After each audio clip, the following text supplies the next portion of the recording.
네, 안녕하십니까. 오늘은 어제 시간에 이어서 이 둔근에 이어서 배근과 요통, 어깨 결림 등의 연관성을 한번 이어보도록 하겠습니다. 이 배근은 그러면 왜 약해지는 것인가요? 이 복근에 비해서 배근, 등 쪽에 있는 근육은 약화 여부를 빨리 발견하기가 어렵습니다. 그래서 회복 시기를 놓치는 사례가 많다고 합니다. 중년층 중에는 등을 뒤로 젖히는 스트레칭을 하다가 등 근육이 너무 굳어 있다는 사실을 알고 깜짝 놀라는 사람들이 많습니다. 등에는 척추 기립근과 광배근이라고 해서 넓은 둥근이 있습니다. 이라는 두 가지 요소의 근육이 있습니다. 그림을 보면서 한번 설명해 드릴게요. 등에는 척추 기립근이라고 해서 이렇게 일자로 된 그 고든 이렇게 그런 근육이 있고요. 광배근이라고 해서 넓은 근육이 있습니다. 이걸 보시면 잘 보이실까 모르겠어요. 여기 등 쪽 하얀 부분이 보이시죠? 일렬로 척추인데요. 쭉 내려왔죠. 이쪽에서 근육 흰 옆부분 옆에 보시면 일자로 기타줄 같이 잘 안 보이실 거예요. 그 길게 이렇게 척추를 따라 길게 이렇게 늘어져 있는 근육이 양쪽으로 여기 쭉 내려옵니다. 요것을 갖다가 우리가 척추 기립근 이렇게 부르고요. 그다음에 광배근이라고 해서 넓은 둥근이 있습니다. 그거는 이쪽에 있는데요. 이 옆으로 둥근 이게 일직선으로 내려온 건 옆으로 이렇게 빗금처럼 이렇게 돼 있는 근육이 있는데요. 이것을 광배근이라고 합니다. 아까 등에는 척추 기립근과 광배근이 있다고 했죠. 이 척추 기립근 일자로 쭉 이렇게 기타줄처럼 이렇게 내려와 있는 근육입니다. 이것은 직립 자세를 만들어주는 최장근과 장륵근과 그 다음에 다혈근 등의 여러 근육으로 이루어져 있습니다. 광배근은 역삼각형 몸매를 만들 때 필요한 근육으로 팔을 뒤로 이렇게 당기는 이러한 동작에 사용됩니다. 이들 근육은 잘 때 외에 앉거나 서 있는 자세에 항상 쓰이기 때문에 평소 많이 움직이기만 해도 쉽게 약해지지는 않습니다. 다만 일할 때는 물론 일상에서 어떤 자세로 생활하느냐에 따라 근력의 상태가 영향을 받는 것입니다. 그러면 이제 배근이 왜 약해지냐 하는 거죠. 여기에 나타나는 증상들이 있습니다. 이 배근이 약해지면 첫 번째 새우등 현상이 나타납니다. 이 배근, 그러니까 등 쪽에 있는 근육은 항중력근으로, 중력은 위에서 이렇게 뭐가 이렇게 자꾸 떨어지는 거죠. 밑에서 잡아당기는 힘이 있지 않습니까? 이걸 중력이라고 하는데요. 항중력이라고 해서 이게 잡아당기는 힘을 저항하는 겁니다.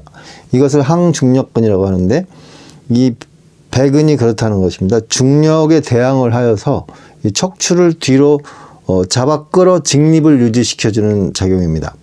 중력에 이렇게 내려가려고 하는 중력에 대항을 해서 척추를 뒤로 잡아 끌어당겨 직립을 유지시켜주는 작용을 이 배근이 등 쪽에 있는 근육이 합니다. 따라서 이 배근이 이렇게 약해지게 되면 상체가 이렇게 꾸부정해지는 겁니다. 이렇게 꼿꼿이 중력을 대항하여서 척추를 뒤로 잡아 끌어당겨서 직립을 시켜줘야 되는데 이 근력이 약해지니까 상체가 이렇게 꾸부정 이렇게 해지면서 새우등 증상이 나타나는 것입니다. 그러니까 나이가 들수록 이렇게 몸이 이렇게 꾸부정해지지 않습니까? 두 번째, 중년 비만과 체형의 흐트러짐 현상이 나타납니다. 이 등 쪽의 근육이 약해지면 그 기랑근인 반대쪽에 그것을 기랑이라고 하는데요. 이 기랑근인 복근, 이 복근과 다리 근육의 약화로 이어져 전신의 근력이 저하되기가 쉽다는 것입니다. 기초 대사율이 떨어져 비만의 원인이 되기도 합니다. 이 기초 대사율이라고 하는 것은 몸을 움직이지 않고 가만히 있을 때도 생명을 유지하기 위해서 기본적으로 소비되는 에너지의 양을 우리가 기초 대사율이라고 합니다. 이 기초 대사율이 떨어져 비만의 원인이 되기도 합니다. 특히 중년에 노화와 함께 기초 대사율이 저하되면 이 비만이 가속화되어 체형이 무너집니다. 중년 비만을 예방하고 해소하기 위해서는 이 등 쪽의 근육을 단련할 필요가 있습니다. 이 등 쪽의 근육의 상태와 중년 비만 간에 밀접한 관계가 있기 때문에 중년 비만이 시작된 시기와 새우등이 되는 시기가 같은 경우가 많습니다. 따라서 중년 이후에 몸매를 가꾸려면 이 앞에 있는 복근 배운 것과 같이 반드시 등 쪽에 단련도 해야 됩니다. 골다공증인데요. 세 번째는 배근에 약화되게 되면 골다공증의 원인이 된다기보다는 등쪽근의 척추 기립근을 단련하게 되면 골다공증의 진행을 막을 수 있다고 생각하기를 바랍니다. 골다공증은 폐경을 맞이한 중년 이후 여성에게 가장 많이 발생하는데요.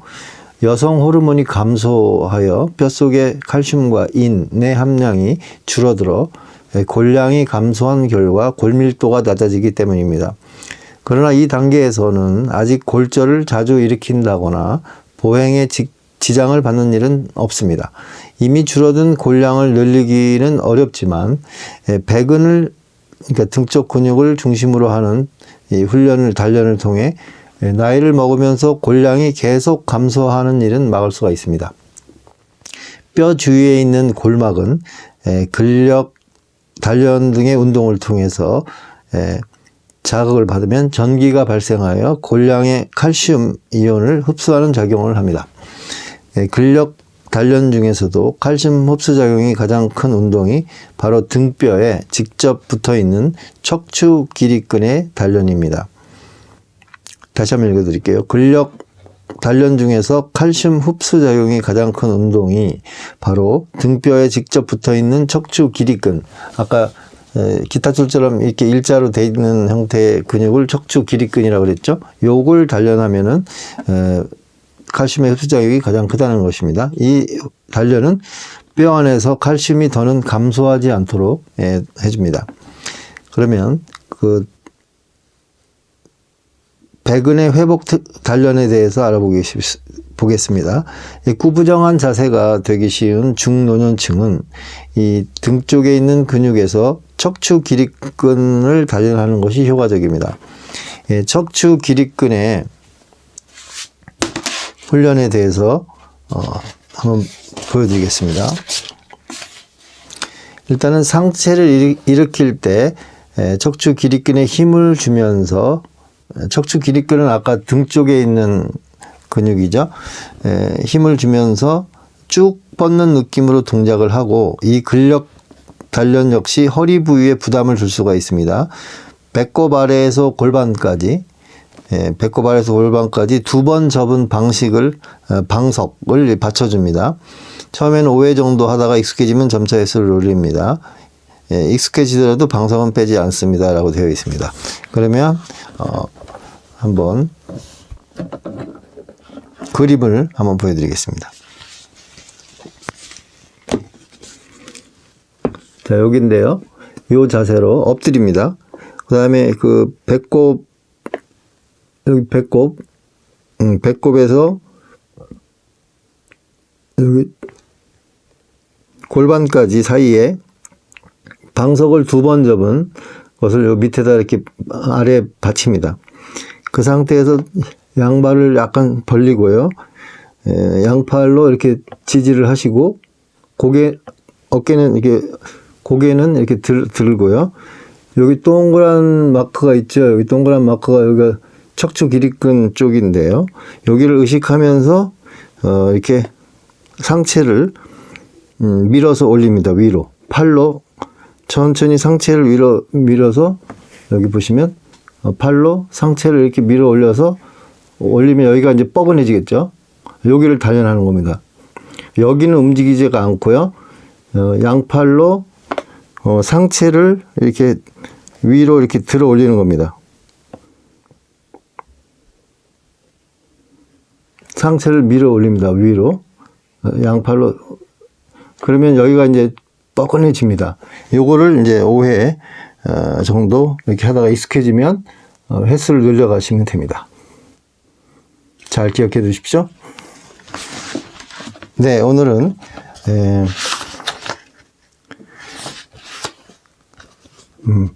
세 번째 시간이었죠. 등 쪽에 있는 근육을 단련하는 그러한 시간이었습니다. 자, 이것만 잘 해도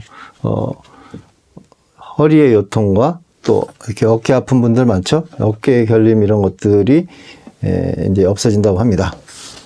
수술 안 하시고 할 수 있는 방법이니까요. 근데 저도 지금 이제 이 방송을 하면서 이렇게 한번 테스트를 한번 해보고 있습니다. 안 하다고 하려니까요. 좀 쉽지는 않은데 천천히 한번 해보도록 하시면 많은 도움이 되실 것입니다. 네, 감사합니다.